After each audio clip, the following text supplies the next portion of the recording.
आज उसी समय सब उठने लगे। राजाओं ने आपस में कहा, देखो एक एक करके जाओ, एक एक करके जाओ। तो एक गया, पसीना निकल गया, एक गया, पसीना निकल गया, लौटा। दूसरा हंसते हुए जा रहा है, और जिससे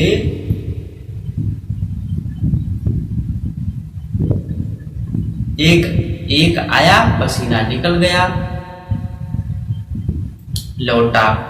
दूसरा हंसते हुए जा रहा है, और जिससे नहीं टूटा वो रोते हुए आ रहा है। तो दोनों का मिलन जब बीच में होता है, जब बीच में हो जाता है, तो दोनों एक दूसरे की कामना नहीं कर रहे हैं, मंगल कामना नहीं कर रहे हैं। जिससे धनुष नहीं टूटा है वो जाने वाले राजा को मंगल कामना नहीं कर रहा है कि हमसे नहीं टूटा है तो इससे भी नहीं टूटना चाहिए, जिससे नहीं टूटना चाहिए।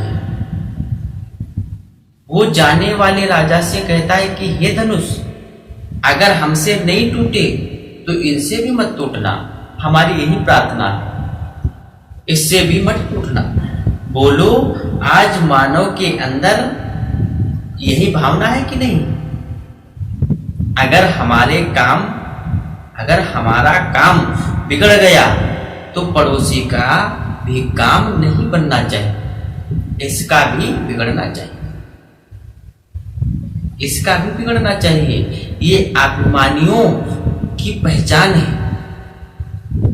ये मूर्खों की पहचान है, ये नासमझ लोगों की सोच है, ये नासमझ लोगों की सोच है। इसलिए इस प्रसंग से प्रेरणा ले लो आप लोग कि जनकपुर में शक्ति परीक्षण हो रहा है, सबकी बुद्धि का परीक्षण हो रहा है, सबके व्यक्तित्व का परीक्षण हो रहा है, और इस व्यक्तित्व में कौन खरा उतरता है, आज के प्रसंग में यही देखने और सुनने को आप लोगों को मिलेगा। तो याद रखना, जरा गौर करेंगे। तो जनक ने कहा, अब विलंब मत करो, जल्दी जल्दी जाओ, अपना अपना शक्ति परीक्षण कर लो, और धनुष जिससे टूटेगा हम उसके साथ में क्लियर विवाह कर देंगे। जब तक धनुष नहीं टूटेगा तब तक हम विवाह नहीं कर पाएंगे अपनी बेटी का, और धनुष जो टूटेगा और जो तोड़ेगा उसी के साथ में अपनी बेटी का विवाह कर दूंगा। क्रमशः सारे राजा गए, आज हिला तक नहीं पाया, पसीना निकल आया। इतने में रावण आ गया बाणासुर को लेकर। अब राजाओं ने देखा कि रावण आ गया, वो रावण से ही धनुष टूटेगा।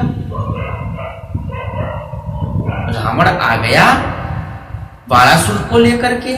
राजाओं ने कहा कन्फर्म है कि उसी रावण से कन्फर्म है, अब तो रावण से ही धनुष टूटेगा। क्यों? इससे बड़ा बलवान दुनिया में कोई नहीं। और कहने लगे, रावण तू हाथ मत लगाना, तू सीता का वर्णन नहीं कर पाएगा, क्योंकि सीता का वर्णन सीता राम का ही वर्णन करेंगी दुनिया में, और दूसरे किसी का नहीं।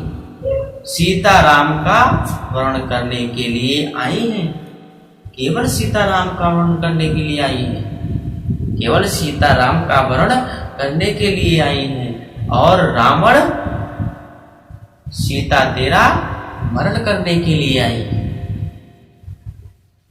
राम का मरण होगा सीता के द्वारा, और रावण का मरण होगा सीता के द्वारा। इसलिए तू धनुष छूने की कोशिश मत करना।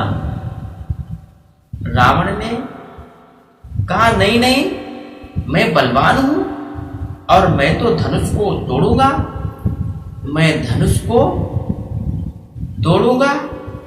जैसे ही धनुष की ओर देखा तो भगवान शंकर बैठे थे, तीसरा नेत्र खोले। शंकर जी बोले, नालायक, अगर तूने इस धनुष को हाथ छुआ दिया ना तो तुझे अभी भस्म कर दूंगा। रावण बोला, बाणासुर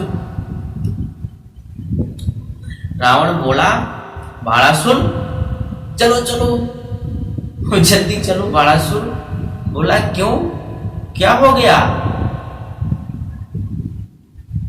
क्या बात है, क्यों वापस चले?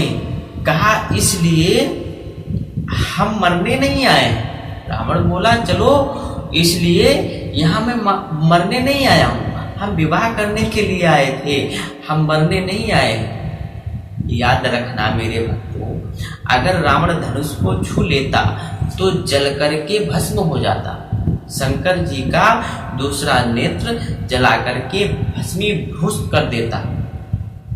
शंकर जी का दूसरा नेत्र जला करके भस्मीभूत कर देता कि नहीं कर देता? कर देता।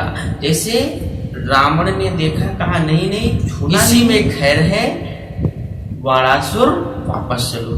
गोस्वामी जी ने लिखा, रावण बाण छुआ नहीं चापा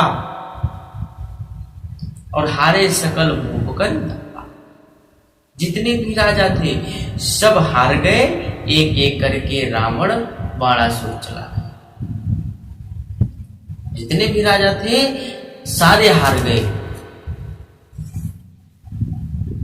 एक एक करके सारे राजा चले गए, बाणासुर भी चला गया और रावण भी चला गया।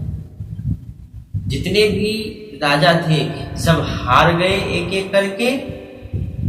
आज रावण बाणासुर चला गया। जनक जी ने कहा, बस सावधान। जनक जी ने कहा, बस सावधान, अब मैं समझ गया कि वीर विहीन मही मैं जानी। पहले यदि मैं जानता, पहले मैं ये जानता था कि वीर हो के वसुंधरा, लेकिन आज मैं समझ गया कि वीर विहीन मही मैं जानी। पृथ्वी पर कोई वीर नहीं, सब कायर रहते हैं। अगर कोई बलवान होता तो धनुष को तोड़ देता, अगर कोई बलवान होता तो धनुष को तोड़ देता। राजाओं ने कहा, रुको रुको,